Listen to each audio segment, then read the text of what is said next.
올해 연말까지 지금 계속 이 정도의 힘이 가기에는 저는 좀 그 정도까지는 아니라고 보고 그래서 한번 언젠가는 올해 내에 꺾이는 시기가 오긴 올 거다. 그러면 그때가 되면 또 이제 뭐 2차 하락이다 뭐 이런 얘기들이 많이 나오겠지만 오히려 저는 그때 조정이 오면은 일시적인 또 조정이니까 그때는 오히려 매수를 검토할 시기일 것 같고 일시적인 조정이 오고 다시 올라가지 않을까. 안녕하세요, 부익남입니다. 오늘은 이제 분전 아카데미의 이제 김건우 대표님을 모시고 최근에 또 이제 뜨거운 부동산 시장에 대해서 어떤 이유인지 또 그리고 앞으로 어떻게 될지 이야기 나눠보는 시간을 갖도록 하겠습니다. 대표님 안녕하세요. 안녕하세요. 네, 또 저희 채널에 한 3개월 정도 만에 네, 한 3, 4개월. 네. 봄에만 해도 네. 약간 지금 올라간다고 하면은 무슨 소리냐면 막 맞아요. 분쟁이 막 일어났었는데 지금은 약간 올라가는 거에 대해서 다들 좀 인정하는 그렇죠. 그렇게 네. 좀 분위기가 확 바뀐 것 같아요. 네. 그 이유가 결국에는 지금 서울이랑 수도권 쪽에서 집값 올라간다는 기사들이 막 계속 쏟아지고 통계도 나와서 그런 것 같은데 네. 이렇게 지금 올라가는 어떤 이유가 뭐라고 생각을 하세요? 기본적으로는 공감하시는 분들도 있고 안 하시는 분들도 있겠지만 그 전에 이제 눌렸던 가격들이 낮았다고 시장에서는 판단을 한 거죠. 그런데 분위기나 뭐 여러 가지 이유로 인해서 그런 눌린 가격이 일반적인 흐름이 되다가 조금씩 이제 거래가 되고 올라가는 가격이 이런 흐름이 보이니까 추격 매수들 그동안 이렇게 살까 말까 고민하셨던 분들이 따라 올라가면서 거래량도 터지고 그러면서 이런 것들이 다시 언론이나 커뮤니티 톡방들을 통해서 퍼지면서 약간 조급했던 분들. 그러니까 그간 2년 동안 다들 집값이 폭락할 거고 다시는 안 살 거라는 사람들보다는 살까 말까 했던 사람들이 사실은 많았던 거죠. 그러니까 저점에 잡고 싶다. 네, 더 저점에 잡고 싶은데 집을 안 사겠다라는 게 아니고 좀 더 내려오면 사고 싶은데라고 했던 사람들이 사실은 많았던 거죠. 네. 그런데 더 내려오진 않고 조금씩 올라가는 그런 분위기가 보니까 이 가격에라도 사자 이러면서 이렇게 몰려오면서 이렇게 올라간 게 아닌가 싶습니다. 그러니까 이게 사실 예전에 그 급등하던 장이 몇 년 전밖에 안 되니까 네. 사실 지금 집을 사는 분들이 그때 시장에서도 다 그때 있으셨고 그렇죠. 그 기억이 있는 네, 거죠. 그때 한 번씩 또 올라가면서 쫙 올라갈 때 또 급하게 올라가는 어떤 그 공포감도 있고. 그리고 폭락했을 적에 요 이유가 고금리 때문이다. 네. 요런 인식들이 있잖아요. 네. 근데 금리가 실질 금리는 이미 낮아지고 있고 하반기에 기준금리도 내려간대. 그러면은 지난번에 고금리 때문에 이 가격이 됐는데 금리가 낮아지면 집값이 오를 것 같은데 실제로 보니까 실제로 오르고 있네. 네. 그럼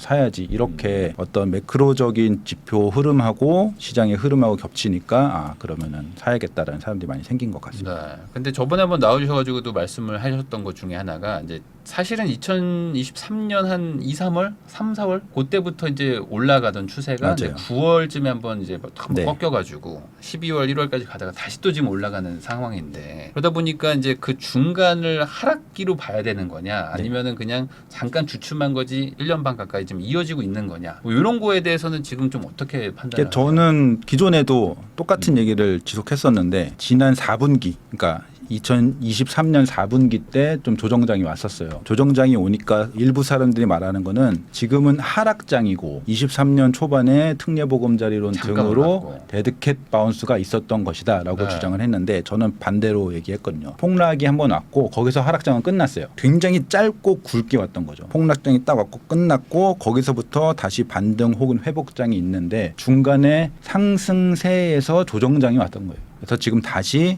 약간 꺾였다가 다시 올라가는 거고 이 23년 초부터 올라가는 추이가 이게 추이지 22년 초부터의 하락장이라고 하기에는 지금 이미 반등폭이 너무 크고요. 네. 하락장은 끝났어요. 23년 초에 하락장은 끝났고 반등 혹은 회복장에서 조정이 잠깐 왔고 다시 올라가는데 그 과정에서 일부는 전고점을 이미 뚫었고 이런 흐름이라고 보시는 게 맞는 시장 어떤 판단이라고 봅니다. 제가 이걸 왜 여쭤보냐면 이게 지금 아까 말씀하신 것처럼 뭐 그냥 잠깐의 뭐 반등했다가 이제 다시 하락 추세로 가는 건지 아닌지를 결정하는 어떤 기준일 것 같기도 하거든요. 왜냐하면 하락장이 왔었다고 얘기하면 이제 다시 순환으로 돌면 이제 상승기가 다시 시작된다는 얘기로 보이는 거고 반대로 아니다. 이거는 이제 하락장이 잠깐 이제 반등한 거다라고 하면 아직 하락장이 계속 이어지는 거다라고 볼 수 있기 때문에 그래서 아까 말씀하신 것처럼 결국에 대출을 풀었기 때문에 이렇게 간 거 아니냐. 그리고 지금 또 신생아 대출도 푸니까 이렇게 되는 거 아니냐. 이런 얘기들도 있단 말이죠. 근데 사실은 대출이 정말 풀렸냐? 네. 이렇게 보면은 일단 기본적으로 현 정부 들어서 물론 지난 정부에서 정해진 정책을 실행을 한 거지만 DSR 40%가 시작이 됐고 그다음 거기에 더해서 스트레스 DSR을 지금 시행 중이잖아요. 물론 2달 미룬 것 같고 2단계를 2달 미룬 것 같고 굉장히 또 돈을 푸네 마네 이렇게 얘기를 하고 있지만 사실은 그걸로 돈을 풀 거였으면 스트레스 DSR 자체를 실행을 안 했겠죠. 네, 스트레스 DSR을 실행을 하겠다라고 하고 단계별로 이제 왜냐하면 지금 경기가 워낙 안 좋으니까 그거를 단계별로 나눴고 그 상황에서 2달 미루긴 했지만 어쨌든 시행을 했다는 것 자체가 대출을 풀겠다라는 의지가 없었던 거라고 생각을 해요. 거의. 그러니까 물론 정책별로 혹은 뭐 분야별로 뭐 예를 들면 자영업자 쪽은 좀 도와주고 싶고 그러니까 대출 좀 풀어주고 싶고 집값은 좀 잡고 싶고 약간 금융 당국에서도 여러 가지 갈등들이 있겠지만 어쨌든 전체적으로 봤을 적에 대출을 풀겠다라는 정책은 지금 아닌 상황이다라고 봐요. 그런데 대신에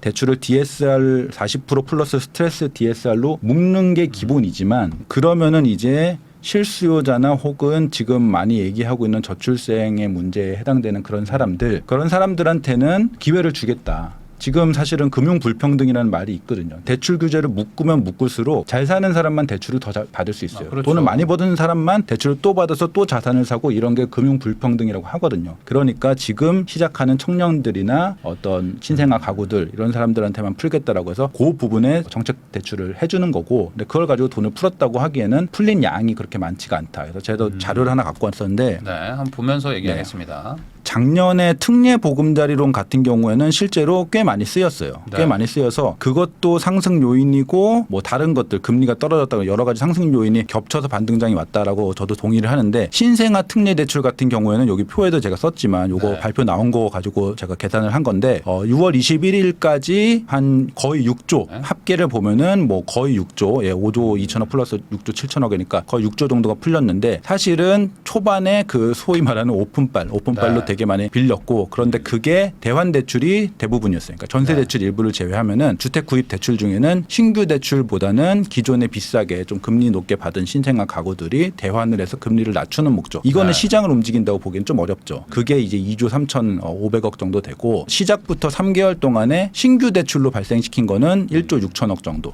요것도 사실은 저는 좀 오픈발이 좀 있었다 이렇게 생각을 하고 좀 다시 계산을 해보니까 4월 말부터 6월 21일까지 거의 두 달 정도 동안은 여기 합산해서 신규 대출, 대환 대출 구분은 지금 발표가 안 됐는데 요 합산해서 4천억 정도 나왔더라고요. 4,100억 정도. 그러면은 뭐 기존의 어떤 대환 대출하고 신규 대출하고의 비중이나 아니면 뭐 대환 대출 같은 경우는 최근에는 좀 덜 했다라고 치고 한 반 정도라고 쳐도 그러면은 최근 52일간 신규 주택, 신규로 구입하는 대출에 쓰인 것은 52일간 2천억에서 한 2,500억 정도? 이게 신청 기준이에요. 그럼 실행은 더 적을 수도 있죠. 아무튼 2천억에서 한 2,500억 정도. 한 달에 하면 1,몇백억 정도. 그러면은 이걸 가지고 집값에 큰 영향을 주기에는 좀 어렵다. 왜냐면은 경기도의 한 달 주택 거래액이 아파트만 따져도 5조가 넘어요. 요새 만 건에서 아마 6, 7월 좀 더 넘어서 만 몇천 건 이렇게 되거든요. 평균 한 5억 정도 거래가 되거든요. 5조에서 한 6조, 6조 넘을 수도 있고 여기서 경기도만 따로 하면은 뭐 1,000억도 안 되겠죠. 한 달에. 5, 6조 거래되는 시장에 1,000억 유동성이 투입됐다. 이게 뭐 시장을 크게 흔들었을까? 물론 약간 저가 주택에 조금 영향을 미쳤을 수는 있지만 뭐 이것 때문에 올랐다. 혹은 이것이 굉장히 주요 요인 중 하나다라고 하기에는 굉장히 미미하다. 이렇게 생각이 듭니다. 근데 이제 신생아 특례 대출이 어찌됐든 간에 효과가 있었다라고 말씀을 하시는 분들 중에는 이게 뭐 전부다. 이렇게는 아니지만 이것도 일부 영향은 주지 않았겠습니까? 특히 이제 어느 정도 이제 약간 그 거래가 좀 잠겨 있던 가격대들이 그래도 좀 이제 거래가 좀 되면서 갈아타기 수요를 좀 촉발했다. 이렇게 볼 수도 있는 거 아닌가요? 영향이 없었다. 빵이다라고 하기에는 좀 그것도 무리가 있긴 하지만 이것만은 아니다. 그거보다 더 낮은 굉장히 미미하다. 아주 여러 가지 영향, 여러 가지 상승 요인 중에서 가장 하위권에 해당하는 요소, 아예 아닌 건 아니지만 굉장히 하위권에 해당하는 요소인 것 같고 저는 오히려 실질적으로 유동성이 투입된 것보다 그런 요새 커뮤니티나 뭐 아니면은 여러 유튜버에서 이걸 가지고 상승 요인으로 지적을 하니까 오히려 그게 심리적인 영향을 줬을 수도 있겠다. 왜냐면 정부에서 돈을 엄청 투입하네. 신생아 특례를 하는 거 봐봐. 그래서 그러면은 정부에서 돈을 투입을 하니까 유동성을 투입을 하니까 집값이 오를 것 같고 사야겠네. 그러니까 실질적인 유동성 투입 영향은 이 정도는 거의 없다라고 보는 게 왜냐하면 원래 디딤돌 대출 뭐 그런 것들이 있어요. 신혼 부부들이 디딤돌 대출을 받으면 원래 2%로 받아요. 요걸 하면은 0.55%가 더 낮아져요. 그래서 예를 들어서 여기서 지금 제가 말씀드렸듯이 1,000억에서 한 1,500억 한 달에 이 정도 실행이 됐다라고 하면은 이게 온전히 요 신생아 특례론 때문에 실행된 게 아닐 수도 있어요. 일부는 이 정책이 없었어도 원래 디딤돌 대출로 집을 사려고 했던 분들도 분명히 있을 거거든요. 그러니까 원래 정책 대출이 있어요. 조금 더 신생아 가구에게 나은 금리를 제공해 주는 일부 정말 실질 유동성적으로는 영향이 낮은 그런 정책이었고, 근데 이걸 가지고 워낙 커뮤니티나 언론에서 이것 때문에 집값이 오르는 것 같다 이러니까 오히려 심리적인 어떤 촉발을 만들어내진 않았을까. 그 효과가 오히려 저는 크다고 봅니다. 실질적인 것보다. 네. 그러니까 오히려 이제 이런 정책이 있고 이제 이런 것들 때문에 집값이 올라간다는 얘기가 나오니까 원래 살려고 하던 사람들 입장에서는 그쵸. 야, 심리적. 이거 지금 사야 되는 거 아닌가? 사실 지금 거래량이 막 늘어나는 거는 아이를 낳고 안 낳고랑 상관없이 막 집을 사시는 분들도 많은 거니까. 네. 이미 나왔거나. 네. 그래서 그런 것들까지 고려하면 이것만의 문제는 아니다. 네. 그리고 사실은 요새 집값 얘기하면 정치권이랑 얘기를 많이 엮으시는 분들이 많으니까 사실 정부는 유동성을 투입하고 싶었던 것 같아요. 예산으로 잡힌 게 28조 정도 됐거든요. 네. 원래 초기 3개월 동안 5조가 실행이 됐어요. 요것도 사실은 예산 대비해서는 사실 적게 된 건데 그 다음부터는 초반에 이제 대환 대출로 많이 받고 그 다음부터는 지금 한 2달 정도 동안 6,700억 됐으니까 올해 내내 아마 10조도 안 쓸 것 같아요. 한 10조 정도 쓸까 말까 할 것 같아요. 네. 원래는 28조를 투입하고 싶었는데 그렇게 돼서 아이를 많이 낳고 대출도 많이 받고 이러면 좋잖아요. 그런데 뭐 아이도 별로 안 낳고 여전히 안 낳고 여전히 아이를 별로 갖지도 않고 하니까 풀고 싶었던 만큼 못 풀었다. 그러니까 정책 자체는 뭐 집값 띄우기라고 뭐 누군가 얘기해도 뭐 그럴 수도 있었을 것 같아요. 의도는. 네, 그게 실행이 되진 않고 있다. 거기다가 또 이제 서울을 기준으로 보면 사실 살 수 있는 게 별로 없어요. 그렇죠. 아, 예. 그러다 보니까 아마 경기도권에서만 좀 제한적으로. 경기도도 뭐 영향을 상급지는 좀 사기 네. 어렵고 그렇죠. 그러다 보니까 이제 좀 제한적인 영향을 줬다. 네, 그러면은 지금 이런 그 대출이나 어떤 정책 때문에 오르는 게 아니라 순수하게 사람들이 기다렸다가 이제 사야 될 때가 돼서 사는 거다라고 이제 만약에 보면은 이 상승세가 뭐 당분간 좀 이어진다고 봐야 되겠네요. 그렇죠. 그러니까 저는 일단은 한 몇 달은 지금 워낙 기본적인 시장의 강세가 강하기 때문에 여기서 어떤 뭐 트리거가 온다고 해도 갑자기 훅 꺾이거나 하진 않을 것 같아요. 그래서 네. 기본적으로 뭐 한 두세 달 이 정도는 그냥 지금의 강도가 유지가 되지만 좀 변수가 있을 수 있는 거는 좀 덜 오른 것들이 좀 따라오는, 지금 워낙 양극화가 좀 많이 된 시장이니까 그래서 뭐 어디는 엄청 올랐는데 어디는 좀 덜 오르고 아니면 어디는 거의 안 오르고 이런 것들이 서울 내에서도 지금 이런 시장이니까 뒤쪽에서 좀 아래쪽에서 따라 올라오는 식으로 시장의 성격이 좀 변할 수는 있을 것 같은데 어쨌든 간에 서울 평균적으로는 많이 한 3개월은 더 오를 것 같고, 그런데 제가 하나 자료를 갖고 왔는데 요게 2015년, 16년, 18년, 23년의 실거래가 지수예요. 그런데 네. 지금 강한 반등장이어도 사실은 1년 내내 12개월 내내 쭉쭉쭉쭉쭉 상승만 하는 장은 사실 거의 없어요. 그래서 제가 그 12개월 내내 상승하는 장이 언제 있었나를 좀 따져봤더니 코로나 제로금리 그때 너무 강했잖아요. 힘이 너무 강했으니까 그때는 올랐고 그 다음에 2006년에 버블7 그 시기가 있었어요. 엄청나게 올랐을 적에 그 노무현 정부 그때 급등장일 때 그때도 지금보다 훨씬 센 장이었거든요. 그때랑 그다음에 문재인 정부 초기 때 또 엄청 올랐을 때가 있었어요. 2017년에서 18년 넘어갈 적에 그 세 번이 12개월 연속 올랐고 그다음에 그때 집값 꽤 올랐지. 요 정도로 기억될 때는 12개월 연속으로 오르진 않아요. 그러니까 언제든 너무 빠르게 팍 오르면은 쉬는 곳은 있다. 엄청난 유동성이 폭발하지 않는 한. 그래서 지금 올해도 사실은 뭐 코로나 때나 버블7 때 정도는 아니라고 보기 때문에 올해도 뭐 올해 연말까지 지금 계속 이 정도의 힘이 가기에는 저는 좀 그 정도까지는 아니라고 보고 그래서 한번 언젠가는 올해 내에 꺾이는 시기가 오긴 올 거다. 그러면 그때가 되면 또 이제 뭐 2차 하락이다 뭐 이런 얘기들이 많이 나오겠지만 오히려 저는 그때 조정이 오면은 일시적인 또 조정이니까 그때는 오히려 매수를 검토할 시기일 것 같고 일시적인 조정이 오고 다시 올라가지 않을까 25년에. 그래서 지금 계속 오른다기보다는 쉬어가는 타이밍은 반드시 온다. 언젠지를 정확하게 맞추긴 쉽진 않겠지만 저는 뭐 한 올해도 작년처럼 뭐 날 추워지면 그때쯤에 좀 시장도 좀 쌀쌀해지는 그런 상황이 올 것 같긴 한데 그냥 그건 일시적인 조정장 그 다음에 다시 오른다. 이 정도로 시장을 보고 있습니다. 근데 이거는 뭐 어찌 보면 자연스러운 얘기일 수밖에 없는 게 뭐 정부도 그냥 가만히 있지는 맞아요. 않고 네. 뭐 대출을 뭐 조이든 뭘 하든 뭐라도 뭐 이렇게 대응을 하기 때문에 사실 12개월 연속 올랐다는 거는 정말 뭘 해도 안 되는 정말 폭등장 같은 거가 아니면 안 되니까. 그리고 엄청 올랐을 적에 정부가 액션을 취하면은 사실은 그 액션이 시장에 크리티컬 영향을 안 줘도 심리적으로 예를 들면은 뭐 요새 많이 나오는 게 그나마 요거는 정부에서 규제를 하겠다 싶은 게 전세 대출을 DSR에 이자만 네. 전세 대출 이자를 DSR에 포함시킨다. 그러면 요거는 약간 심리적으로 정부에서 가만히 있지 않는데 이렇게 생각을 할 수 있으니까 그러면 그게 영향을 줄 수 있는데 그런 것들을 내는 게 집값이 많이 안 올랐을 때 내면은 별 영향이 없는데 이미 가격 부담이 좀 있어갖고 원래 사고 싶었던 사람도 지금 너무 많이 올라서 고민이 된다 싶을 적에 규제를 내면은 영향을 받을 수 있거든요. 그러면 요 영향을 좀 지켜보고 두세 달 있다 사자라든지 아니면 좀 떨어지면 사자라든지 그래서 그런 집값의 상승 부담이 지금 말고 지금보다 더 세게 오른 상태에서 더 높은 상태에서 규제도 때리고 그다음에 뭐 둔촌주공 같은 물량도 있잖아요. 입주 물량도 있고 이러면은 뭐 올해 겨울쯤에는 뭐 조정이 될 수도 있을 것 같다. 근데 추세적으로는 역시 2023년에서 24년 이어지듯이 이렇게 올라가진 않을까 싶은데 중간에 조정은 뭐 쉬어가는 그런 네. 시기는 있을 것 같다.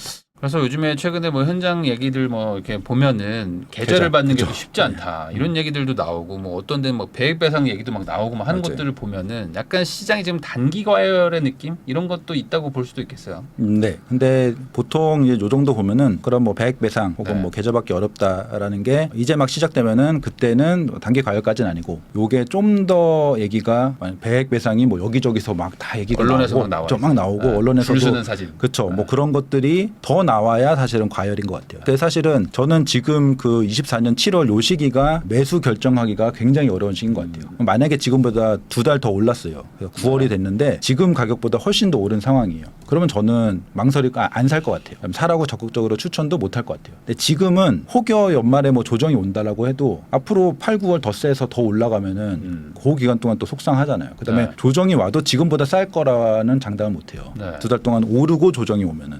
그래서 지금이 제일 어려운 상황이고 그다음에 지금도 되게 많이 오른 것도 있고 덜 오른 것도 있기 때문에 의사결정을 그 각 지역별로 되게 개별적으로 판단을 해야 되기 때문에 지금은 좀 어렵다. 그런데 지금은 저는 좀 덜 오른 곳들은 여전히 살만한 상황이라고 좀 보고 있습니다. 이건 또 이따가 다시 한번 얘기 나눠보고요. 자, 그러면은 우선은 지금 서울 수도권은 이런 상황이다라는 거는 뭐 충분히 얘기가 된 것 같은데 지방은 아직은 좀 분위기가 좋지는 않지 않아요? 지금 어떻습니까? 지방은 또 많이 안 좋죠. 많이 네. 안 좋고 지방은 사실 그 23년 초까지 폭락했을 적에 그 가격에서 사실은 크게 벗어나지 않았어요. 거의 그런 상황이고 물론 급등했을 적에 21년 그 급등했을 적에도 서울만큼 오르진 않았기 때문에 폭락폭이 좀 적긴 했는데 어쨌든 폭락을 한 다음에 반등을 한 게 뭐 한 4, 5% 정도 반등했다가 다시 작년 연말에 조정을 서울처럼 같이 받았으니까 굉장히 그 저점에서 크게 오르지 않았다. 거의 그런 상황이고 그런데 그나마도 최근에 워낙 서울의 집값이 많이 오른다. 그다음에 언론에도 나온다라고 하니까 최신의 흐름은 그래도 그중에 신축들, 그중에 대장들 이런 네. 것들은 거래가 좀 트이면서 상승세다라고 하기는 좀 어렵지만 어쨌든 바닥을 탈출하려는 그런 움직임 정도. 근데 거기 안에서도 지방조차도 신축 선호 현상이 굉장히 강하게 아니면 뭐 분양권을 사서 신축으로 갔든지 구축은 여전히 바닥이고 신축은 그나마 거래는 좀 되고 있는 요 정도라고 봅니다. 그래서 지금 뭐 제가 또 알아보니까 약간 경남 쪽 이쪽은 그쵸, 그래도 약간 지금 좀 가격이 좀 호가나 이런 것들이 좀 올라가고 워낙 떨어졌으니까. 네, 그러고 있지만 사실 이거 전반적인 분위기라고 보기는 아직은 좀 애매하다. 그렇죠. 예.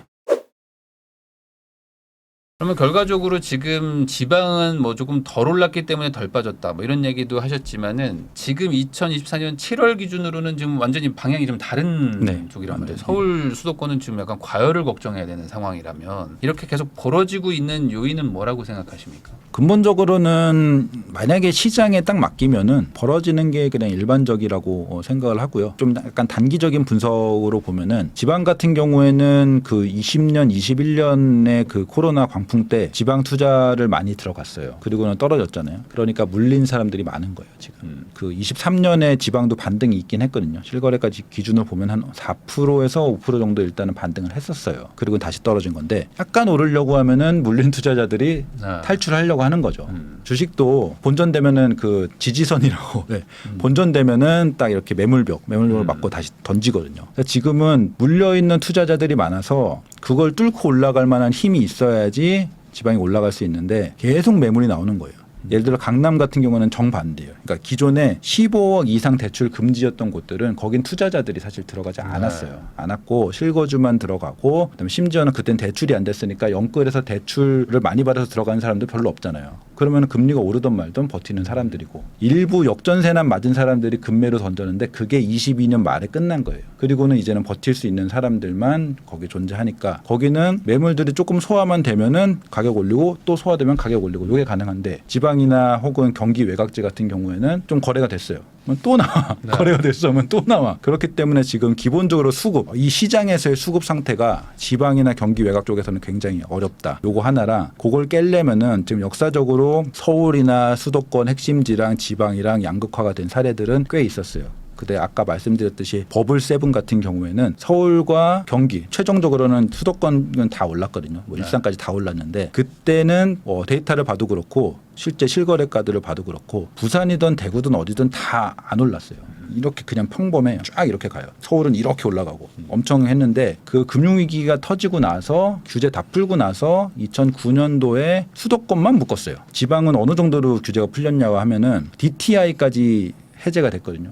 소득 상관없이 대출을 받을 수 있고 DSR도 맞습니다. 없으니까 20채도 그냥 대출 받아서 할 수 있는 거예요. 대출을 쫙 풀었죠. 그래서 규제 수준이 전국이 다 비슷하면은 양극화가 이루어질 수밖에 없어요. 규제 수준을 지방을 만약에 풀어준다 지금 풀어준다라고 하면 저는 여기 유동성이 여기로 몰리는 그런 수요가 일로 옮겨갈 거라고 생각을 해요. 그러니까 지금은 지방도 똑같이 서울 수도권과 똑같은 기준으로 규제가 강력하게 취득세나 이런 거 다 강력하게 묶여 있기 때문에 지방은 살아나기가 어렵고 양극화가 벌어진 거다. 그 정도로 생각을 하고 있습니다. 그러니까 공부 잘하는 친구랑 공부를 좀 상대적으로 못하는 친구 둘을 놓고 1시간 동안 공부해서 시험 풀으라고 하면 당연히 공부 잘하는 애가 더 그렇죠. 잘하겠죠. 네. 근데 이제 말씀하신 것처럼 핸디캡이 있으면 그거만큼 이제 혜택을 주면 좀 경쟁을 해볼 수 있을 텐데. 뭐 근데 시장에서 그거를 꼭 지방을 혜택을 주는 게 맞는 얘기냐라고는 할 수 있는데 일단 상황은 그렇다라는 거고 그다음에 지금 저는 풀 수도 있다라고 생각을 하는 거는 지방의 문제들이 많잖아요. PF 문제도 있고 뭐 네. 여러 가지 미분양 문제도 있고 지방 경기 문제도 있고 이렇기 때문에 사실은 저는 약간의 규제적인 차등을 줘도 되지 않나라는 생각이 들고 국토부 장관도 그런 생각을 하는 것 같은데 일단은 그런 거를 하고 있지는 않기 때문에 그렇다고 하면은 아까 말씀드린 매물벽이 있는 상황에서 이걸 뚫고 가기는 좀 어려운 상황이다. 그다음에 다주택 규제가 강력하기 때문에 이거를 계속 들고 가기에도 이 사람들이 지방까지 갖고 있는 다주택자들이 부담이 있으니까 빨리 팔고 싶어하고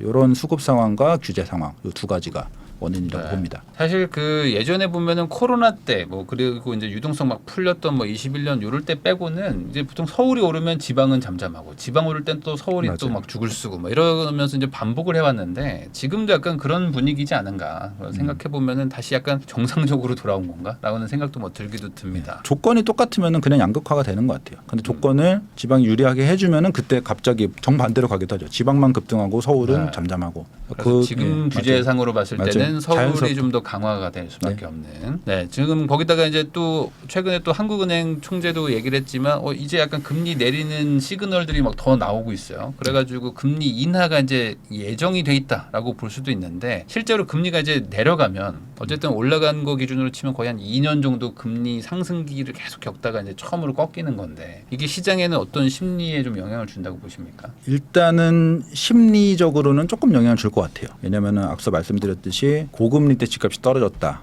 이게 굉장히 강하기 때문에 기준금리를 내린다라는 것은 시장 참여자들 혹은 시장을 참여는 하고 있지 않지만 바라보고 있는 사람들한테 심리적인 영향은 줄 수도 있을 것 같아요. 근데 저는 실질적으로 굉장히 큰 크리티컬한 트리거냐라고 보면은 아니라는 쪽이에요. 왜냐하면은 네. 이미 실질 대출 금리는 인하를 반영을 했어요. 채권 금리도 그렇고 뭐 대출 금리도 그렇고 이미 인하를 한 번 혹은 그 이상 반영을 했거든요. 그래서 기준금리가 떨어진다라고 해도 채권금리나 대출금리가 막 엄청 떨어지지 않아요. 이미 반영을 했기 때문에. 그다음에 심리도 조금씩 반영을 하고 있는 것 같아요. 금리 인하 곧 될 거잖아. 9월에 된다며. 10월에 된다며. 뭐 미국은 9월, 한국은 10월 이 정도로 사람들이 시장에 관심 있는 사람들은 좀 반영을 하고 있어요. 그러면 거기다가 더해서 시장에 별로 관심 없던 사람들이 신문을 보고 언론을 보고 기준금리가 내려갔네. 그 정도. 그러니까 기존에 관심이 없던 사람, 그러니까 지금 심지어는 대출금리가 되게 낮아졌다라는 거를 모르는 사람들 사실은 많거든요. 그래서 그런 사람들이 금리가 떨어지고 있구나. 금리 인하를 했구나. 금리 인하면 집값 올라간다며 뭐 이런 약간 관심이 없던 사람들한테까지 심리적인 영향을 주는 그래서 약간의 영향은 있고 이미 선반영된 게 많다. 요 정도. 그러면은 금리 인하는 크게 영향을 못 준다고 하면 다른 더 큰 요인들은 좀 뭐라고 보세요? 앞으로 어떤 상승의 요인들이 있다 그러면 뭐를 지금 더 걱정을 해야 될까요? 그러니까 일단은 기준금리 인하가 추가적으로 영향을 주기는 약간 일부에 불과하다고 말씀을 드린 거고 없진 않아요. 예. 일부에 불과하다고 말씀을 드린 거고 근데 이미 내려온 금리가 계속 영향을 주겠죠. 기준금리 인하를 한다고 또 추가적인 어떤 호재가 되는 게 아니고 이미 금리라는 것은 굉장히 시장에 친화적인 상황으로 지금 예를 들면 3.2%까지 가능했다가 약간 금융당국의 약간 요구로 올렸잖아요. 그러니까 그래도 한 3.4몇 이렇게 받아요. 그러면 예전에는 막 5%도 받고 이랬으니까 지금은 3.4 몇이면은 과거와 비교해도 고금리는 아니에요. 이미 중간금리 정도 됐거든요. 네. 여기서 기준금리가 이번에 한 번 인하된다고 얘가 내려오진 않겠지만 25년도에 두 번도 내리고 세 번 내리고 네. 이럴 수 있잖아요. 그러면은 결국 또 더 내려가거든요. 저는 한 2%까지는 모르겠지만 뭐 3% 정도는 내년에 뭐 금리가 갈 것 같아요. 그러니까 그런 좀 약간 한 번 내리는 그런 문제가 아니고 추세적으로 보면은 점점 더 내려갈 거니까 금리 자체도 추가 상승 요인이 될 수 있을 것 같고 그 다음에 좀 길게 보면은 25년도 뭐 상반기 이럴 때는 뭐 그렇진 않지만 입주 물량이 문제겠죠. 길게 보면은 26년, 7년 이렇게 보면은 입주 물량이 그때 되면은 서울 되게 줄어들고 뭐 경기권이나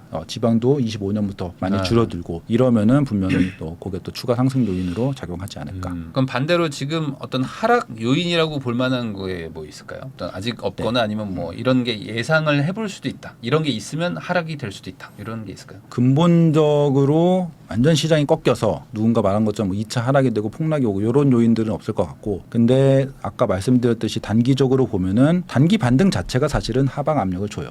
피로감이 있다. 이건 어쩔 수 없는 거예요. 그래서 피로감을 만들 만한 수준의 가격까지 갈 것 같은 그런 분위기가 보이거든요. 이미 필요한 것들도 있어요. 이미 네. 필요한 것들도 있는데 여기서 분위기가 여기서 더 몰리는 분위기라서 더 오를 거거든요. 그러면은 그 고점에서는 하방 압력을 받을 거고 보통 뭔가 이런 23년도 똑같았는데 그런 고점에서 가격 부담이 있을 적에는 악재들이 꼭 몰리더라고요. 작년에도 고점에서 집값이 너무 올렸다라고 하니까 그때 갑자기 DSR 50년까지 해주던 거 40년으로 바꾸고 그 다음에는 갑자기 특례보금자리론을 예상보다 더 빨리 그러니까 정부에서도 뭔가 조금씩 나오고 그러면은 언론이나 이런 데서도 뭔가 또 급변하는 대로 막 이렇게 맞춰서 얘기들을 하거든요. 그래서 그런 것들 그런 약간 추가 완전 하락 요인이라기보다는 단기 조정 요인들은 그런 것들 그다음 추가적으로 연말부터 24년도에 1월부터 10월까지는 진짜 역대급 공급 부족이거든요. 근데 11월에 갑자기 둔촌주공이 나오긴 하죠. 11월 말부터. 그다음에 25년 초에 또 동부권에 뭐 라그란데, 이문, 뭐 장위, 구의역, 뭐 롯데캐슬 이런 쪽에서 한 반년 정도 굉장히 많은 입주 물량이 있어요. 강남 쪽에 또 6월에는 메이플자이라고 굉장히 상급지에 3,000세대 정도 있거든요. 그래서 그런 것들 다 합치면은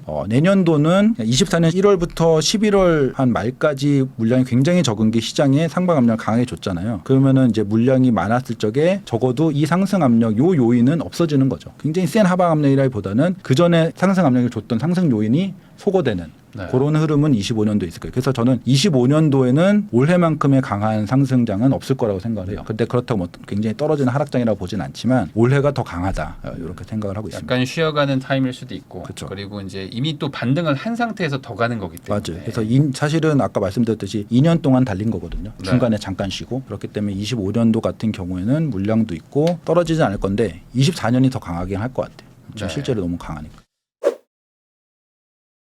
분전 아카데미의 김건우 대표님하고 이야기 나누고 있는데요. 그러면 이제 뭐 정책이랑 뭐 이런 것들 좀 한번 좀 여쭤보겠습니다. 우선은 지금 뭐 최근에도 뭐 약간 뭐 관계 장관 회의를 하긴 했지만 전세 상승에 대해서는 지금 정부도 걱정을 하고 있고 이거에 대해서 뭐 어떻게 뭐 막아보겠다 뭐 말은 하고 있는데 지금 상승세를 막을 수 있는 뭐 그런 게 좀 쉽게 보이지는 않습니다.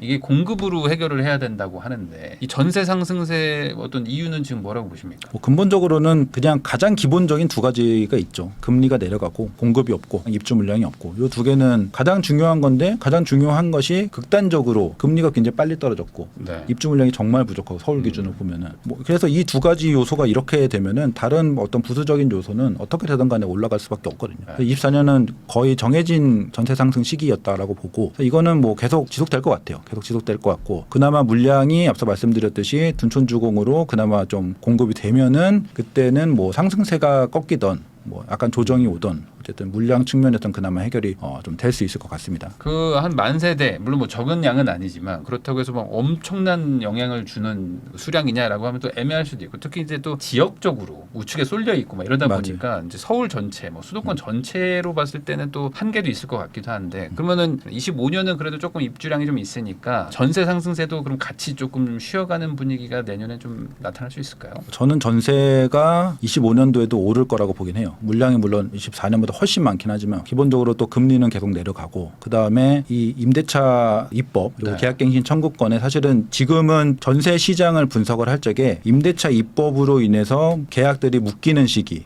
그다음에 계약이 한 번에 풀리는 시기 이 분석을 반드시 같이 해야 되거든요. 네. 전세가가 오르고 있기 때문에 지금 계약갱신 청구권이 계속 더 많이 쓰일 거예요. 많이 쓰인다라는 것은 시장에 물건이 없어진다라는 네. 물론 수요자들도 없어지긴 하지만 어쨌든 신규 수요자들은 계속 생기기 때문에 그러면서 이제 공급이 엄청 많지는 않고 그래서 공급이 많지만 그 묶이는 갱신 청구권 덕분에 묶이는 물량들이 많기 때문에 이게 약간 상쇄가 되면서 만약에 물량이 많지 않았으면은 엄청 올랐을 수도 있는 그런 수급 상황이었는데 그나마 물량이 많으면서 뭔가 상쇄가 돼가지고 약간 강보합 정도. 그러니까 올해는 많이 오르고 있거든요. 네. 앞으로도 오를 것 같아요. 그래서 오늘은 사실은 올 초부터 혹은 작년부터 쭉 보면은 전세가 계속 오르고 있어도 꽤 많이 올랐어요. 근데 25년도는 전세도 아까 매매가처럼 올해처럼 오르는 장은 아니고 네. 그렇다고 떨어지는 장도 아니고 만약에 떨어져도 조정이 잠깐 됐다가 다시 반등을 하는 그런 흐름이고 앞서 우측으로 쏠려 있다고 말씀하셨는데 그래서 그거는 있을 것 같아요. 서울 기준으로 봤을 적에 지역별 차등세가 좀 생길 수도 있다. 사실 올해 초에도 강동 혼자 전세가 약했던 시기가 맞아요. 있어요. 그 이유는 저는 누군가는 이제 둔촌주공이 벌써 영향을 주고 있다라고 했는데 저는 그거에는 반대를 했거든요. 왜냐하면은 3, 4월에 강동이 약했는데 둔촌 때문에 이게 전세가 떨어지고 있다라고 하면은 11월에 누군가는 11월에 들어갈 그런 전세 계약을 벌써 하고 있다라는 건데 그런 네. 거는 거의 없고 사실은 강동에 약간의 입주 물량이 있었어요. 뭐 강일 쪽이랑 그 다음에 2019년에 고덕의 대형 입주장이 있었어요. 네. 그라시움, 20년 초 아르테온, 그다음에 센트럴 아이파크,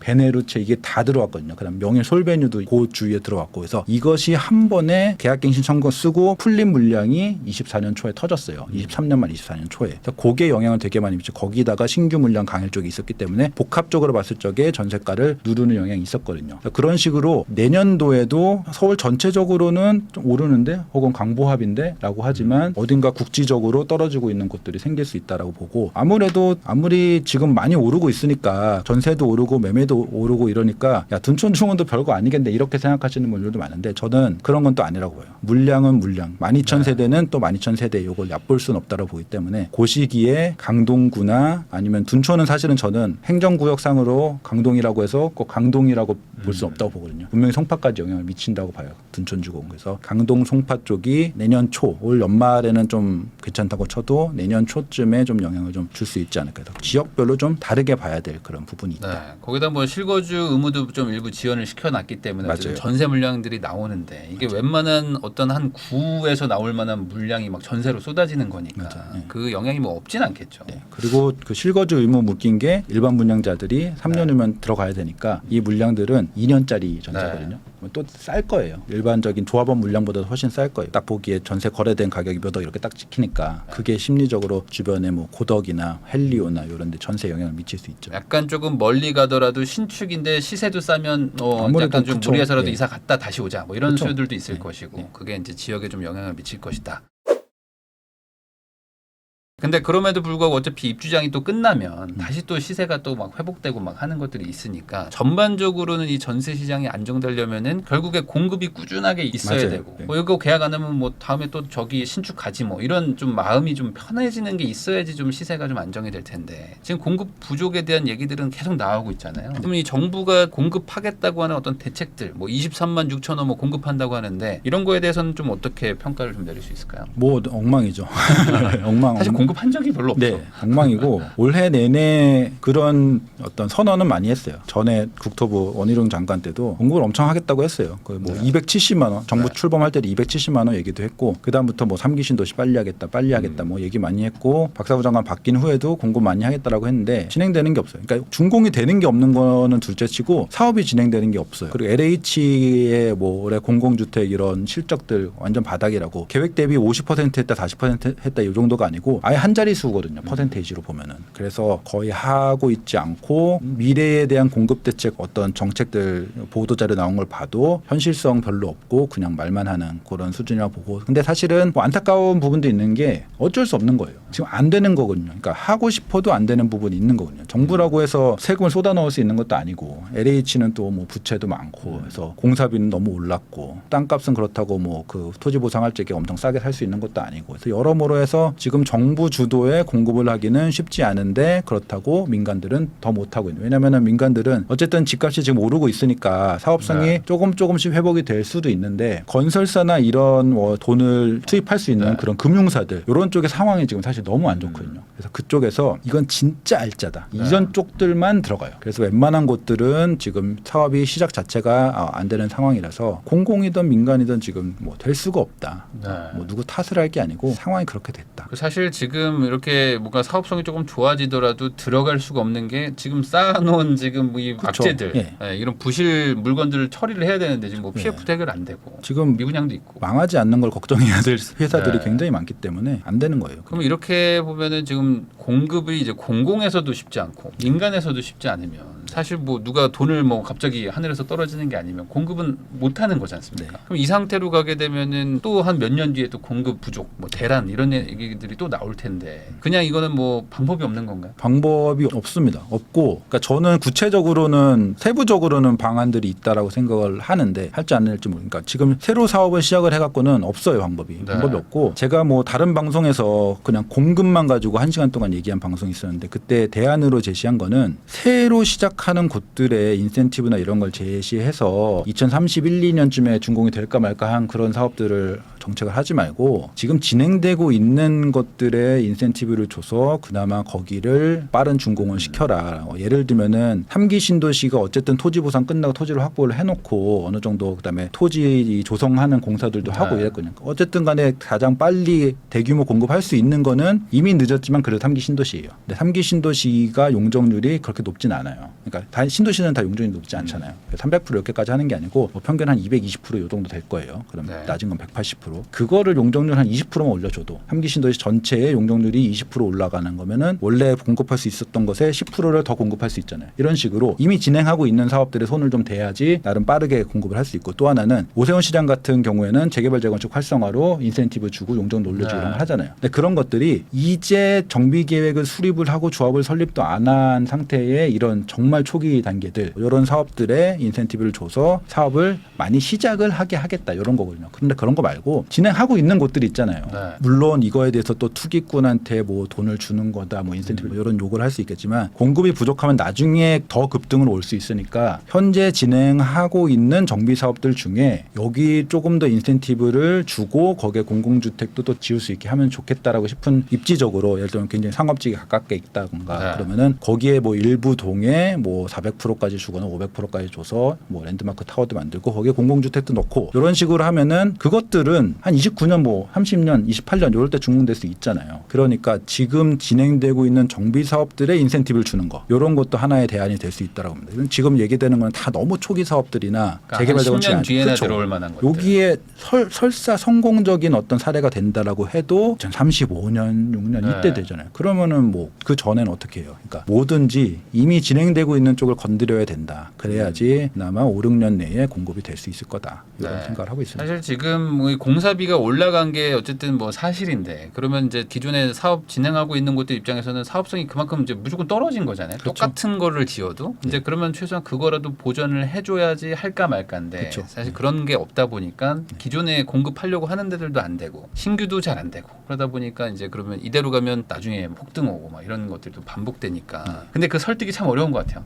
어렵죠. 그게 어렵죠. 왜냐하면은 그런 인센티브라는 게 누군가에게는 돈을 벌게 해주는 거잖아요. 얘 벌면 나도 벌어야지 네. 이런 것도 있고. 그러니까 약간 위화감, 박탈감 이런 게 있을 수 있죠. 근데 그거를 사실은 안고 가야지 중기적 혹은 장기적으로 문제를 미리 좀 막을 수 있는 건데 사실 정치적으로 특히 할 수 있을지 모르겠어요. 특히 요즘에 사전 청약들도 막 줄줄이 취소되고 있는 것들 보면은 진짜 지금 공공도 분양을 못 하고 있는데 민간이 그러면 쉽게 할 수 있겠냐 생각해 보면 정말 산 넘어 산인 것 같긴 합니다. 그러면 결국에 지금 이렇게 되면은 현실적으로 봤을 때 정치나 어떤 이런 것들을 고려하면은 쉽지 않잖아요. 일부만 혜택 준다는 거. 그러면은 공급은 부족할 것이고 전세가 그러면은 가장 빠르게 영향을 받지 않습니까? 네. 공급이 없으면. 네. 그럼 당분간 뭐 한 변수가 없다고 가정했을 때 3, 4년 정도로 보면은 전세는 상승하는 구조로밖에 갈 수 없는 건가요? 저는 그렇다라고 보고요. 네, 방법이 없나요? 혹여나 전세 대출을 뭐 사실 이자 DSR 붙이는 건 전세 가격에 영향을 크게 주지 못한다고 보고, 근데 만약에 어떤 뭐 정부나 금융 당국에서 전세 관련해서 더 센 규제를 준다. 저는 전세 대출 이자를 DSR에 포함되는 게 그렇게 강력한 규제라고 보진 않아요. 실질적으로 영향이 네. 크진 않은데, 만약에 전세의 뭐 LTV 지금은 70%에서 뭐 80% 이렇게 대출 받을 수 있는데 그 퍼센테이지 자체를 전세 60%만 대출해줘 라든지 일종 LTV죠. 그걸 낮춘다든지 뭐 하는 등의 전세 자체의 어떤 규제를 한다라고 하면은 전세가 떨어질 수는 있는데 월세가 올라갈 거예요.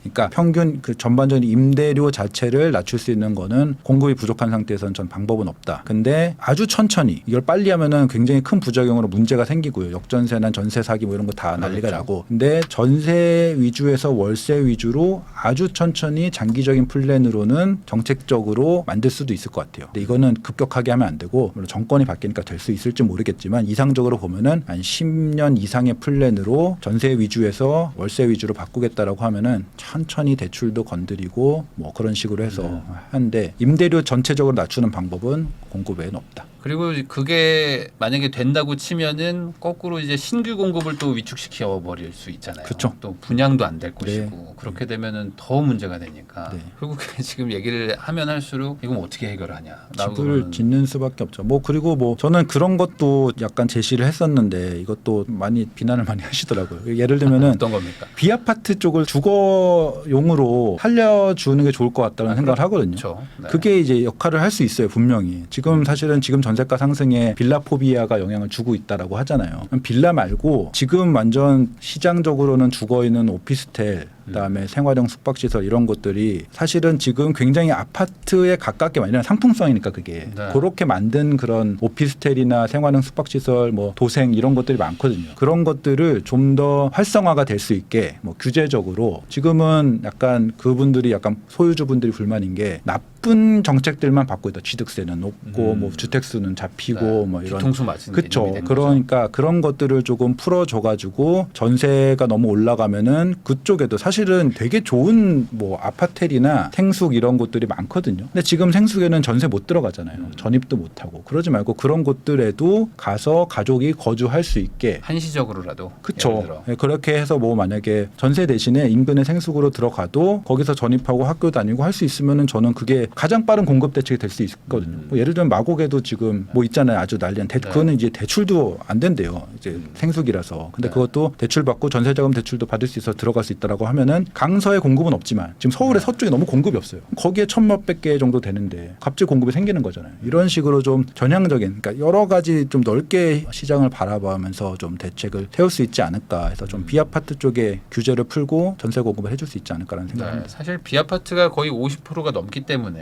그쪽을 또 빨리 뭔가 활성화를 시켜야 되는 것도 있고, 또 공급을 한다면 거기에 더 빨리 공급이 그렇죠. 되잖아요. 짓는 것도 더 빨리 짓고. 1년이나 뭐 1년 맞아요. 반이면 되기 때문에 사실 지난 정권들에서는 공급 부족할 때는 이제 비아파트들 막 풀고 막 그랬었는데 네. 지금은 또 그런 모습이 좀 안 보여요. 이렇게 그렇죠. 안 보이는 이유는 또 뭐라고 생각하십니까? 약간의 정치적인 얘기를 하자면은 뭐 정치라기보다는 행정가지만 지금 장관은 이걸 풀고 싶어하는 것 같고요. 고민하고 있는 것 같고. 나오죠. 근데 이게 진짜 제일 요구가 거셌을 적에 사실은 그 전 장관 원희룡 장관이 거부를 했어요. 형평성이라는. 네. 그러니까 사실은 형평성이 중요한지 아니면 실질적인 이 주거 어떤 시장을 좀 누르는 게 중요한지 저는 잘 저는 후자가 더 중요하다고 보지만, 형평성이란 것 때문에 비아파트 사람들만 소유주들에게만 좋은 일을 해줄 수 없다. 이것 때문에 사실 못 푼 거거든요. 그때 딱 푸느냐 마느냐 굉장한 갈림길에 있었는데 그때 딱 못 푸니까, 못 풀겠다고 선언했으니까 그거를 정부가 6개월 만에 뒤집을 수는 없잖아요. 네. 그게 한 1, 2년 전이었는데. 그래서 그런 문제 때문에 그냥 의사결정이었다 이렇게 보이고, 근데 저는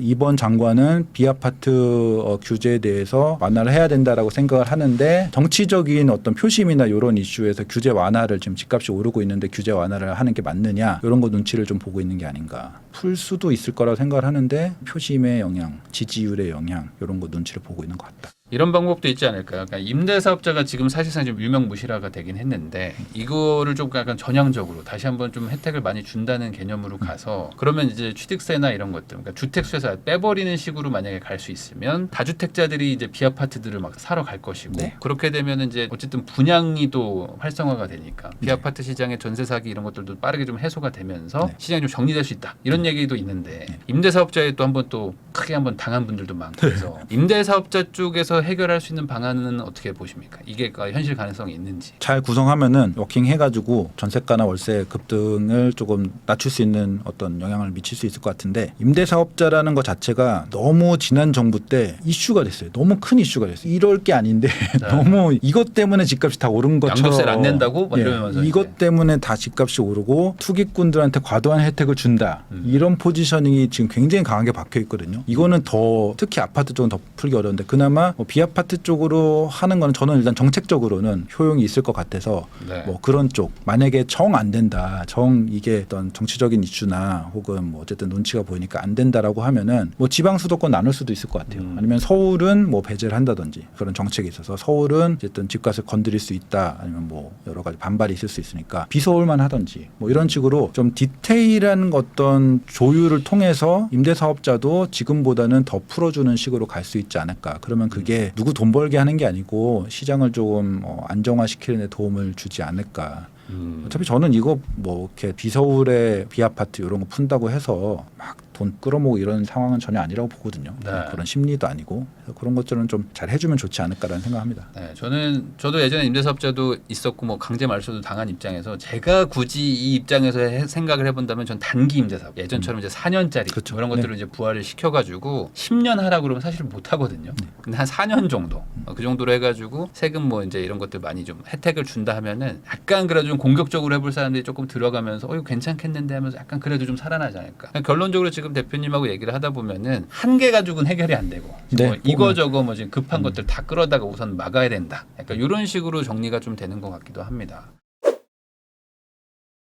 그 최근에 이제 관계장관 회의에서 이런 얘기가 나왔어요. 이제 집값이 더 올라가거나 하면은 우리가 계속 지켜보고 있는데 특단의 대책을 뭐 쓸 수 있다 이런 얘기들도 나왔는데 혹시나 이런 규제를 갑자기 막 한다거나 이런 식으로 이제 단기 처방을 할 그럴 확률도 있지 않을까요? 어떻게 보십니까? 뭐 세상에 불가능한 건 없지만 정부라는 것도 포지셔닝이라는 게 있잖아요. 그다음에 그간 말을 한 것들도 있고 사실은 지금의 그 최상목 경제부 총리 그다음에 박상호 국토부 장관의 스탠스는 규제로 시장을 인위적으로 묶으려고 하면 부작용이 생겨서 네. 오히려 추후에는 가격이 더 오를 수밖에 없다. 일시적인 가격 상승은 용인하고 넘어가는 게 오히려 낫다. 이런 방향이거든요. 정부 자체도 어쨌든 보수당의 정부 정책이니까 이걸 인위적인 규제를 막 쏟아낸다. 이런 것들은 사실은 저는 쉽지 않을 거라고 생각을 합니다. 그러니까 해도 저는 지금 규제 얘기를 하면은 되게 정부가 어렵겠다라고 싶은 게 지금 카드가 별로 없어요. 네. 카드가 없다라고 하는 거는 원래 정부는 그 23년 13 대책 때 풀고 싶었던 것들이 굉장히 많았어요. 그때 발표했던 거는 분양권 양도세 완화. 네.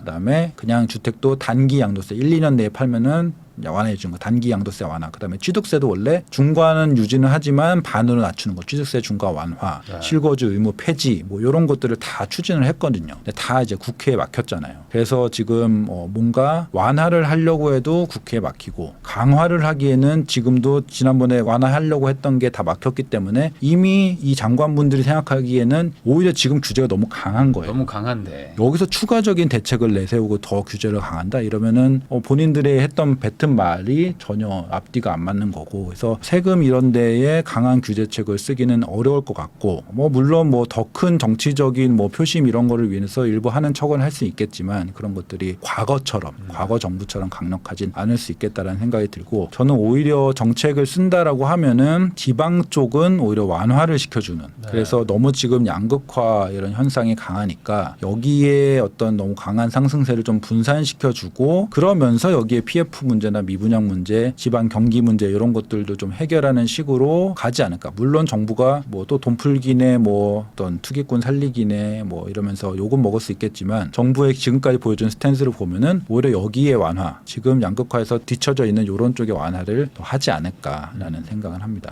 사실 이 첫 단추부터 풀어야 된다고 생각하면은 지방이 가장 우선은 첫 단추가 되겠죠. 그러니까 지방에 혜택을 줘야 되는 거.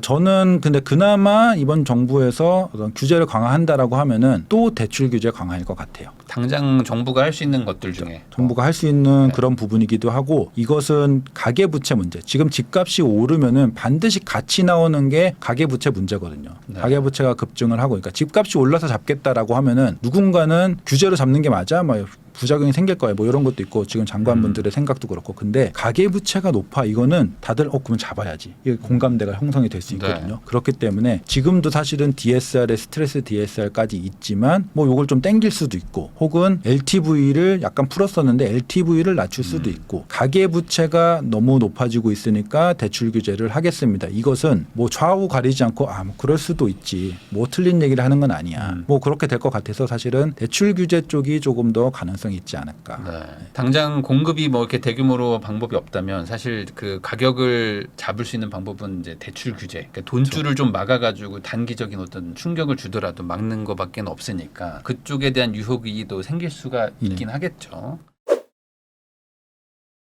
네, 분전 아카데미의 김건우 대표님하고 이야기 나누고 있습니다. 그러면은 결국에 지금 이런 상황들을 쭉 듣고 나면은 당분간 뭐 5년, 10년 뒤는 모르겠지만 뭐 한 2, 3년 정도로 봤을 때는 좀 특히 이제 서울 수도권 쪽은 이제 상승세가 좀 예상이 되고 지방 쪽은 어떤 뭐 규제가 풀려야지 된다라고 보면은 약간 시장에 뭐 이제 집을 사겠다는 분들은 방향이 좀 명확해지는 것 같아요. 그냥 그럼 서울 수도권 사야 되는 거 아닌가? 이렇게 생각이 될 것 같거든요. 그렇게 이해하면 되는 걸까요? 뭐 장기적인 결정으로 보면은 사실은 뭐 사셔도 될 것 같고 단기적인 결정으로 보면은 지금 올해 되게 많이 오른 곳들은 조금 저도 고민이 많이 돼요. 그것은 본인들의 어떤 상황, 뭐 실거주적인 상황 이런 것들을 잘 판단해야 되지. 가격적으로 봤을 때 무조건 지금이라도 들어가 하기에는 사실은 조금 이미 좀 부담스러워요. 진작 사시지라는 말을 하기에도 좀 죄송스럽긴 한데 어쨌든 지금 약간 부담스럽고 만약에 여기서 좀 더 오른다라고 하면은 저는 한 발 뺄 것 같고 근데 지금 양극화가 굉장히 많이 벌어진 상황이라서 서울시 내에서도 정고점하고 아직 먼 곳들도 많아요. 괜찮은 단지고 신축인데도 아직 정고점하고 먼 곳들도 많거든요.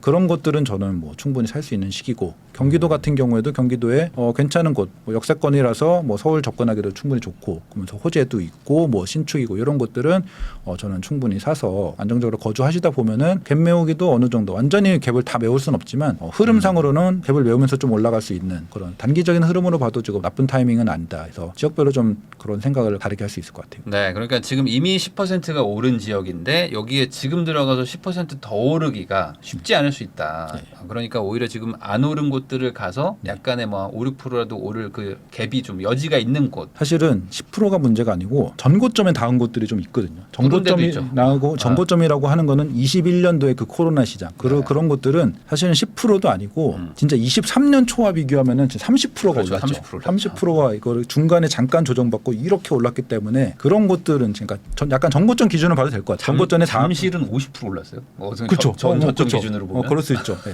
그렇죠. 완전 네. 동마다 다르겠지만 50% 40% 이렇게 올랐잖아요. 그런 곳들 21년 고점에 닿은 곳들을 지금 사도 될까라고 하면은 저는 예를 들어서 그런 건 있어요. 가게 부담스럽지만 내가 지금 여기를 안 사면은 전세를 살아야 되니까 2년 후 즉 26년 말에나 사야 돼라고 네. 하면 그럼 지금 사고 네. 2년 기다리는 건 좀 심하고 네. 지금 사라 이렇게 할 수 있을 것 같고 근데 만약에 뭐 지금 살지 뭐 3개월 후에 살지 이거를 마음대로 조정할 수 있는 사람이다라고 하면은 굉장히 다방면으로 고민을 해봐야 될 것 같아요. 네. 지역도 만약에 내가 여기 살아도 되고 여기 살아도 된다라고 하면은 정고점 다음 곳보다는 좀 아직 룸이 있는 곳들 그런 곳들을 선택할 수 있을 것 같아요.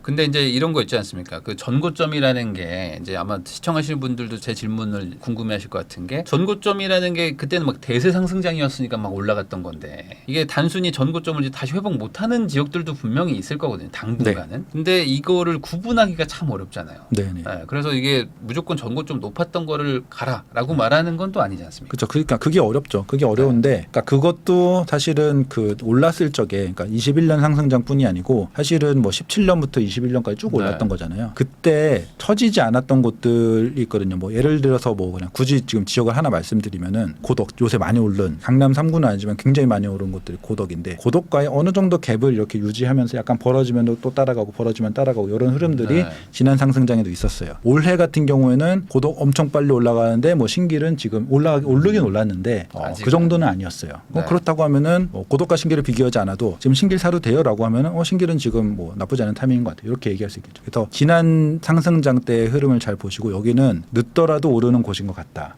이런 판단이 되면은 괜찮을 수 있죠. 그러니까 이게 결국에 이렇게 생각을 해야 되는 것 같아요. 먼저 오르고 나중에 오르고 이렇게 순서가 있는 거지. 네, 맞아요. 뭐 올랐던 애만 계속 가는 건 아니다. 맞아요. 이 시장이라는 게. 장기적으로 보면은 어쨌든 강남이나 완전 상급지 같은 곳과 서울의 중급지 같은 그런 곳들이 벌어지긴 해요. 네. 그래서 벌어지긴 하지만 계속 벌어지기만 하는 게 아니고 벌어졌다가 좁혀졌다가 벌어졌다가 좁혀졌다 하면서 추세적으로는 조금씩 벌어지긴 하지만 중간에 좁혀지는 그런 구간이 있긴 있으니까 너무 벌어졌을 적에는 밑에 있는 곳들을 좀 살 수 있겠죠. 지금이 약간 그런 식인 거죠. 약간 지금 지금 장기적으로 맞아요. 벌어지고 네, 있는. 맞아요. 네, 그래서 오히려 이럴 때 좀 최상급지라든지 아니면은 막 언론에 나오는 동네들 막 엄청 올랐다. 네. 뭐 자고 나니 뭐 5천 올랐다 이런 네, 동네들은 지금은 좀 조심해라. 그리고 원래 배액 배상 얘기 나오면은 100 배상이라는 건 엄청난 거잖아요. 네. 계약금 10%를 배상해 준다는 거니까 약간 과열성을 그 동네는 100 배상하는 그 동네는 과열성을 의심해 볼 필요도 있죠. 네, 100 배상한다는 거는 1년 안에 10% 이상 올라갈 거라는 자신감이 있지 않으면 그렇죠. 안 네. 해주는 건데 예. 보통. 네. 그 정도를 한다는 거면은 오히려 고점일 수 있다.